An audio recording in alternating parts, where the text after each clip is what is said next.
This is, first of all, thank you very much. Thank you for having me and having us. And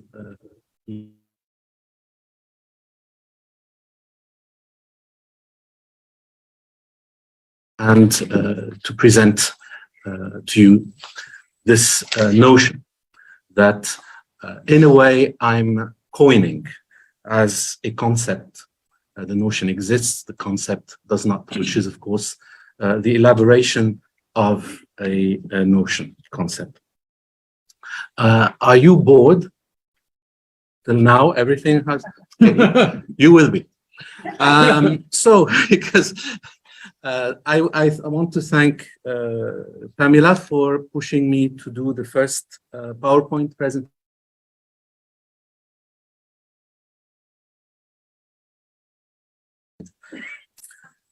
But this is a good beginning. Some statements that seem very current, that seem very familiar, is what I'm going to start with, what I'm going to make, and that actually constitute what will give the spur and movement to this short talk. Something like the first one, appearance is not something to be rid of. The image is something that is true. It's something that we must accept as part of our lives and not consider it an illusion, but actually a vehicle of truth. One statement. Another statement is we have to sort of get rid of this old notion of depth, of an interior world, all this complex of things that we put in it and that cripples us. And let's just forget about this notion of depth and look at how things present themselves to us in images. So images, again, are very important and should be the carriers of truth. Another thing then is, of course, that if this is the case, let's then investigate and look at whence, that means from where, the images emerge. This is going back to how they come to us and what they present themselves as. Another statement, a fourth one. Everything should be reduced and can be reduced. We have now the capacity to do it. Everything can be reduced to a matter of calculus. And from that reduction, the best one is to reduce to binary calculus. And this allows us actually to communicate very well. This allows us to network very well and in a way to solve disputes because numbers don't lie. And we can even turn images into something made up of digits. We can turn then images into digitized images. And because of this created network of digits, again, we are able to communicate them throughout the world.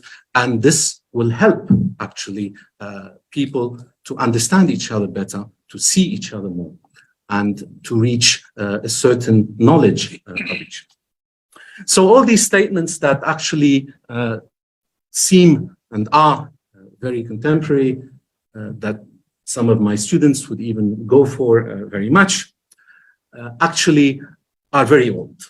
And what I want to say especially is that they come from a thinking that is 300, 400 years old and are thus the fulfillment of certain conceptual frameworks that were given in philosophy. I speak of the first one, the idea that in appearance, in the image, give me an image gives me the truth, an image is worth 1,000 words, right? So the fact that in the image, in what appears before me, I have the truth, this is Hegel.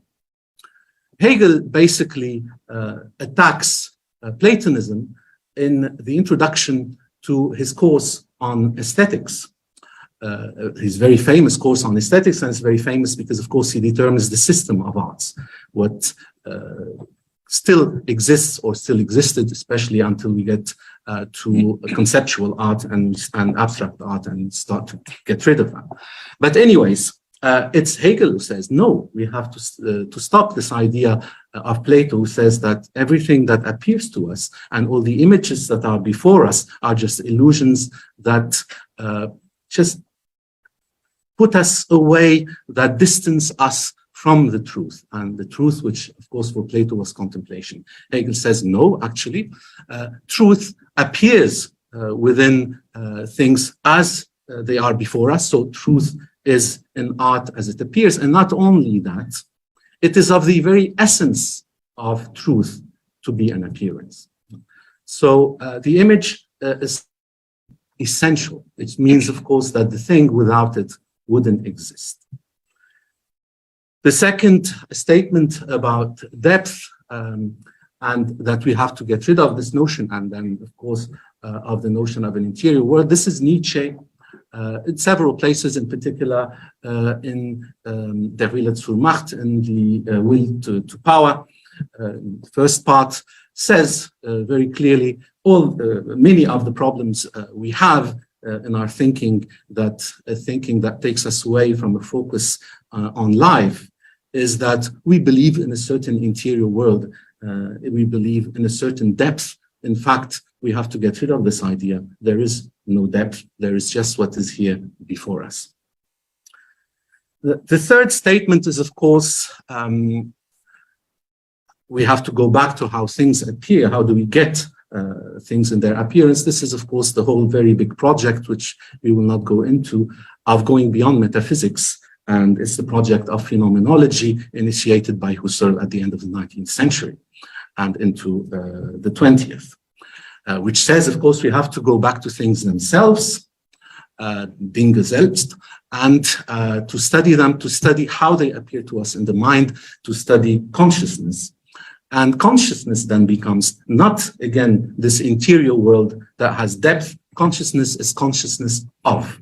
And this is what Sartre, for existentialism, is going to bank upon and say in an article he wrote, and actually it's a speech he gave on a certain notion in Husserl, and he means the notion of consciousness as consciousness of.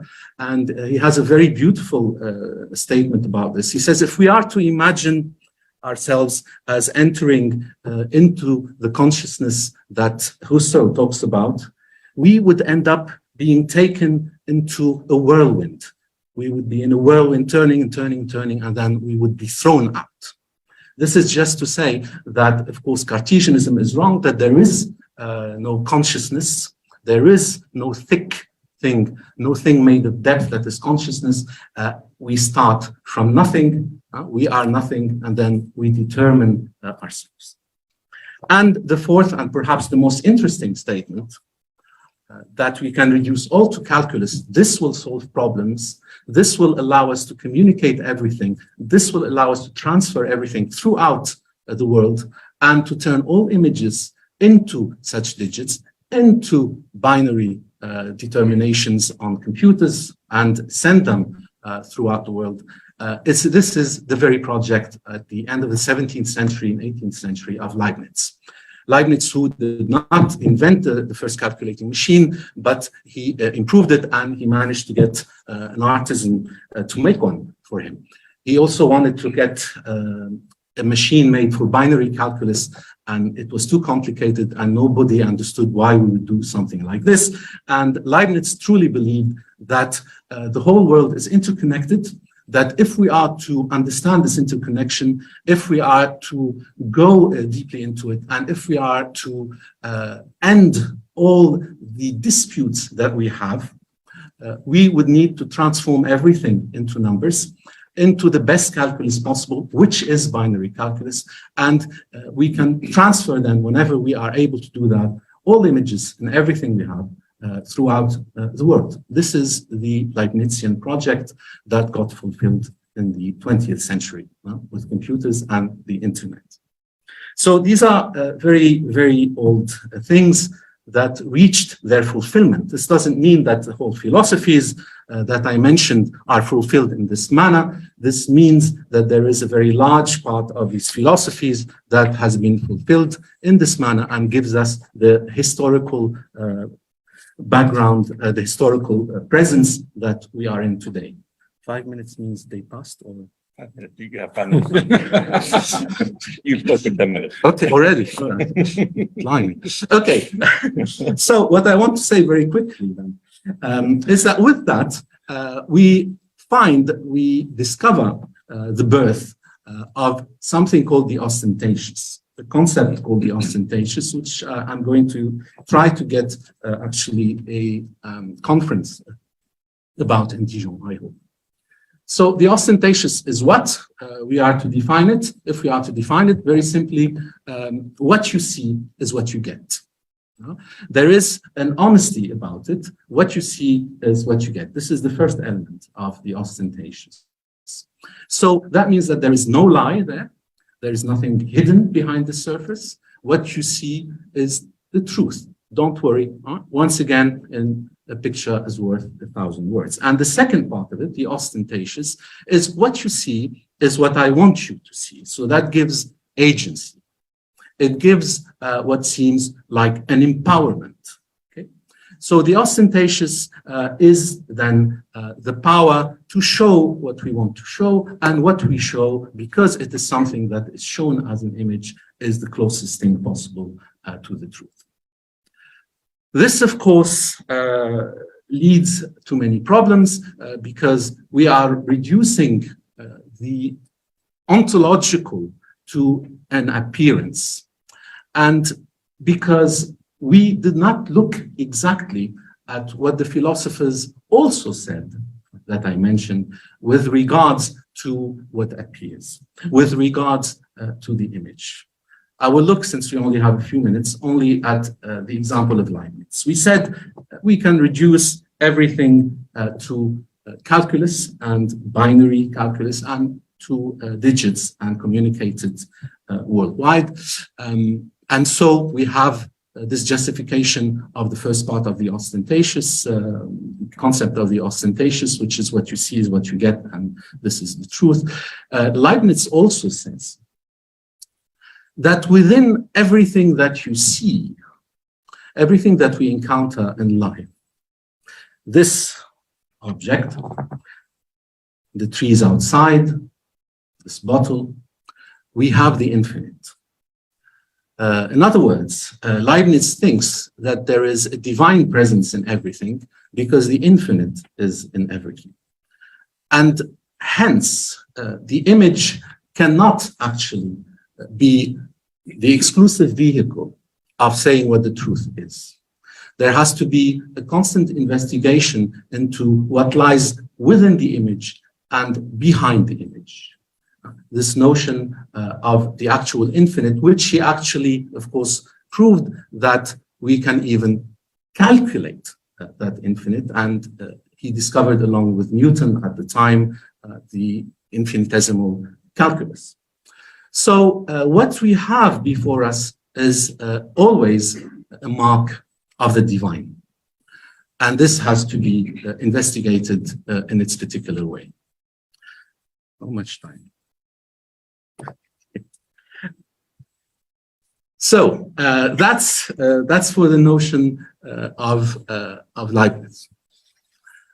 If we look this time at the notion that we get from Sartre and existentialism, that in the end, without this depth, we end up with le néant, we end up with nothing, and so beyond, if we apply this to the image, beyond it and behind it. This notion of the néant, the nothing, is the notion of the abyss. It means what? It means that, in fact, we are at the deepest of the deep. That when we confront the abyss, which is, of course, death, we are able to think ourselves and to obtain an ontological determination of who we are that is much richer. And we can see this in certain constructions that we make. I'd like to say that we can have an image that allows us to go beyond just what appears before us. We can think of how, for example, the icons are made. The icon, contrary to a canvas, starts with the nothing and starts with a black, the absence of color.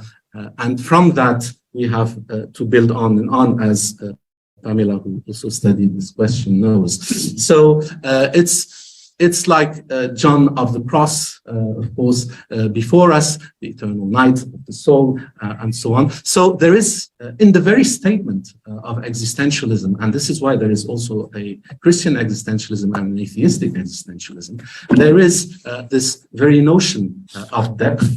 And what is important, I think, for the images that we have is that they should always be elaborated in such a way that they don't turn into idols and they remain icons, that they remain the possibility of transcending them and the possibility of questioning our ontological